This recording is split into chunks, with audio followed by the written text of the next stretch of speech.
Hello everybody, I am Dr. Dolly Nigam and I'll be talking about neural control and coordination. So we all know that our body functions are all regulated, integrated and properly coordinated. So these kind of coordination is brought up by neuroendocrine system, meaning the nervous system as well as by endocrine system. So the nervous and endocrine systems are the two integrative systems in our body. The nervous system is found only in animals and absent in plants. This system is made up of two different type of cells. The nervous cells that are the functional unit of nervous system. These are the workhorses of nervous system. And the glial cells that are supporting cells. They provide nourishment and nutrition to the neurons. So let's see what this nervous system and the neurons, what are the main functions, what are they, their main functions. So first is the nervous system receives informations and changes in the external environment. It analyzes and interprets the information, produces sensations, it forms and retains memory. It conducts informations and messages, and it receives information of changes in the interior body and helps to maintain the constancy of internal and environment in the body.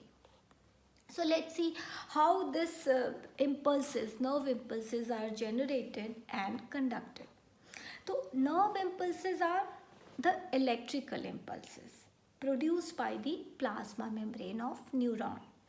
The conduction of nerve impulse is an electrochemical process.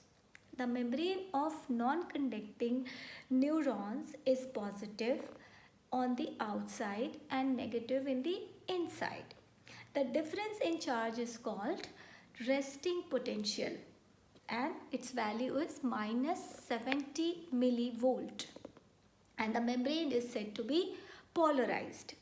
The principal ions involved in conduction of nerve impulses are sodium ions and potassium ions.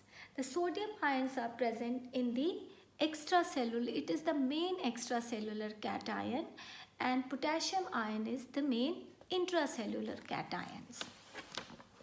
So to maintain the resting potential, the sodium metabolic pump operates. Its activities carries 3 sodium ions from the cell to the exterior and in exchange transfers 2 potassium ions from ECF to the cell. The concentration of sodium ions will be about 14 times more in ECF, that is outside, and concentration of potassium ions will be about 28 to 30 times in the exoplasm, that is inside. A depolarization of a membrane of a neuron causes voltage gated sodium channels to open. This results in the inward diffusion of the sodium ions. This results in a reversal of the membrane polarity. The inside of the membrane becomes positive and the outside negative. The nerve fiber in this condition is to be in the action potential. Now the value will be plus 30 millivolt and it is depolarized. So you can see that during the resting potential, the magnitude of the potential is minus 70 millivolt, and during the action, during the depolarization, it is plus 30 millivolt. The opening of sodium channels during an action potential produces a depolarization. It stimulates opening of sodium channels, causing the action potential to travel along the membrane of a neuron. Each action potential is followed by a refractory period. What is this refractory period? So during refractory period, nerve never transmits an impulse. It is the period of complete inexcitability between depolarization and repolarization. In mammalian nerve, this refractory period ranges from 1 to 6 milliseconds.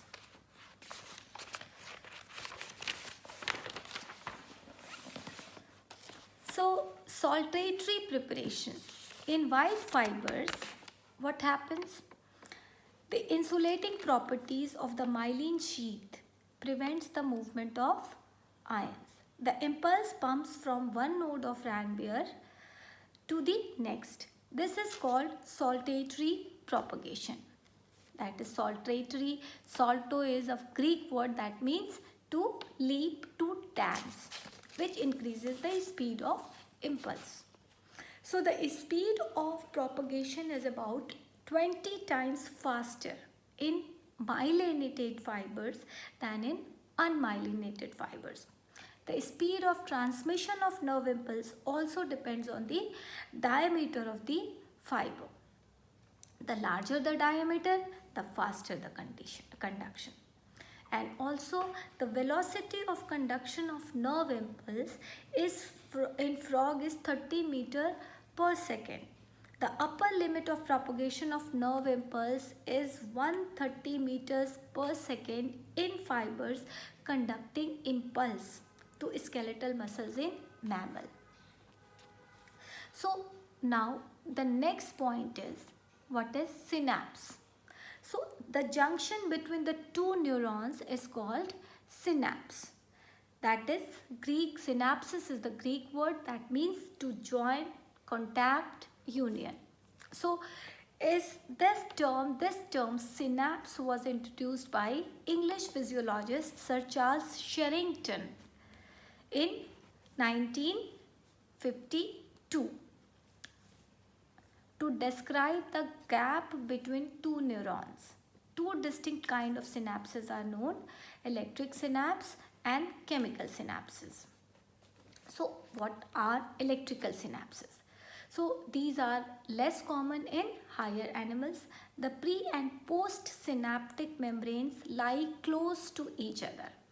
They are physically connected by the gap functions. Ions pass from the presynaptic to the postsynaptic membrane via protein pores that are called connexons. Electrical synapses show no time lag and consequently are important for escape reactions. So what are then chemical reactions, chemical synapses? So chemical synapses are much more complex than the electrical synapses. Neurons bringing impulses towards chemical synapses are called presynaptic neurons. Those carrying impulses away are postsynaptic neurons. The gap between the synapse is called the synaptic cleft, having a width of about 200 angstrom. This synaptic knob is rounded or oval expansion of telodendrium of an axons. It contains numerous synaptic vesicles filled with specialized chemicals called neurotransmitters. Acetylcholine is the best studied neurotransmitter. So sequence of events in the synaptic transmission. Let's see what is happening during the synaptic transmission. So first of all, the presynaptic potential arrives at synapse. Acetylcholine then released into the synaptic cleft through protein channels, and then acetylcholine binds to receptor causing postsynaptic membrane excitation. Postsynaptic action potential is then develops and acetylcholine broken down by an enzyme acetylcholinesterase. So acetylcholine resynthesized enters cytoplasm, some stored in the synaptic vesicles.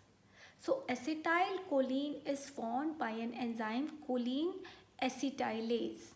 The time required for the impulse to cross a synapse is called synaptic delay. about 0.5 milliseconds. An excitatory transmitter is one that depolarizes the postsynaptic membrane.